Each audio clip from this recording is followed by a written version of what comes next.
So that's why I'm going to have to go with Merab by 49, 46. I just think the pressure is going to be too much. Shut up. Yeah, but I'm in the middle. No, you don't know what you're talking about. I've seen every timeline. Oh. Oh. Ugh. And there's not a single one in which Sean O'Malley loses to Merab. After Sean took the belt off of Aljo, people started doing early predictions for this fight. You were seeing MMA YouTubers saying Merab was going to be too much, the cardio would be too much, the pressure would be too much, the takedowns would be too much. And now, after O'Malley showed us what he could do to Cheeto after he turned his face into minced meat for 5 rounds straight, I think a lot of people are coming around to the idea that Sean can win this fight. Now you'll see most MMA YouTubers picking Sean by early knockout. And a lot of them are going to say like, yeah, Sean will definitely win by early knockout, but it could also possibly be a Merab 25-minute smudge fest. And they're kind of fence sitting like that, saying it's going to be either one or the other. And I'm here to tell you that's just not the reality of the situation.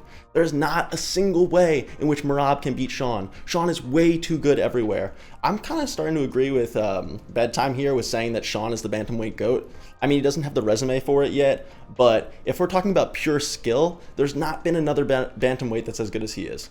Straight up. He's a top 3 striker in the UFC. I could even call him number 1 striker in the UFC. It's tough when you got people like Pereira, but if you put O'Malley at Pereira's weight, I do think that there's a chance he could outstrike him. He could definitely get KO'd, but he could outstrike him. O'Malley wins this fight 10 times out of 10. I don't think it matters where the fight goes. I don't think it matters if he finishes him early, if he finishes him late. If it goes all 5 rounds, he'll do more damage and he'll beat him up. He's just too good everywhere, especially in the striking. The distance management and the footwork is going to be a real problem for Merab. The power, the accuracy, the timing, the speed. Sean is just so much better in the striking, and we know this. We know Merab is not a striking savant. And ESPN just put out the Marlon Moraes versus Merab fight, I guess in an attempt to hype up Merab, but just really funny to use a fight where he literally gets his shit rocked so hard early, almost knocked out, as a way to promote him. It's like they're trying to tell O'Malley, like, remember this? Do this. Remember this? Do this. You know, like, it was just, God. And in the Cejudo fight, Merab also got wobbled early. It's like this is just a thing for him. And if that's O'Malley hitting him like that early in the fight, it's either going to be a KO or he'll ground and pound TKO him. And in the striking, honestly, I could just keep glazing O'Malley. But I also think we need to talk about just like how Merab's opponents have kind of made him look better than he is. I think the Cejudo fight, it's like, okay, obviously Merab looked really good. He carried him across the octagon and dumped him on the ground in front of Zuck. But we all kind of know Cejudo's past his prime. Cejudo did do kind of decent early, but once Merab got going, Cejudo just kind of like gassed out. With Jan, that's another example. It's like, obviously Jan's a beast, but that's a perfect matchup for Merab because Jan takes a while to get started. In the beginning of a fight, especially when he's making his reads, he's a bit of a plodster, I hate to say it. And Merab was able to just push him up against the fence and stop him from getting going. And Jose Aldo is also a plodster. Sorry. Same sort of thing. Able to get smudged up against the fence. He's not the most mobile guy. And then before that was Marlon Moraes, which, yeah, he won. But Moraes is like the most finishable guy in the UFC. Merab only has 2 finishes, including that one on his resume. And one of them is him getting finished by submission to Ricky Simone.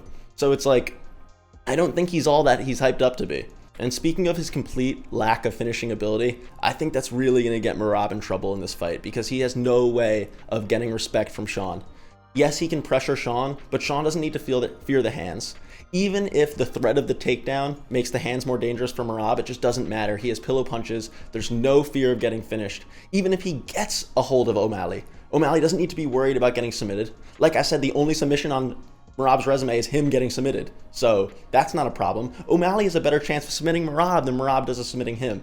I think that O'Malley can catch him in a guillotine. The Weasel kind of talked about that. I don't think he'll submit Merab with a guillotine, but he could definitely use that as part of his grappling defense to get off the fence or to make some space, kind of like Dustin Poirier did to BSD, I guess. And I think O'Malley showed us, like, he faced an even scarier grappler in Aljo. The distance was super hard for Aljo to cover. Aljo got knocked out getting sloppy and trying to cover that distance and grab O'Malley. I could easily see a similar thing happening to Merab. I think Merab's going to try and pressure him. I think O'Malley's going to circle out. He's going to use his footwork. And when Merab gets frustrated and can't grab a hold of him, that's when you're going to see him run in, and that's when you're going to see him get tagged. And he doesn't have a granite chin. He's not going to be able to take that many shots from O'Malley. Even if he does get a hold of O'Malley, like I said, because of that lack of finishing ability, you're going to see Sean being very active anytime he's on bottom. I think you're going to see him throwing up submissions. I think you're going to see him scrambling. I think you're going to see him hopefully throwing elbows. And I think you're going to hear Tim yelling from the corner like, "He's got nothing for you, Shug." And then he's just going to like Bluetooth in to Sean O'Malley, yell some commands, and Sean will just do them immediately because they have that sort of connection.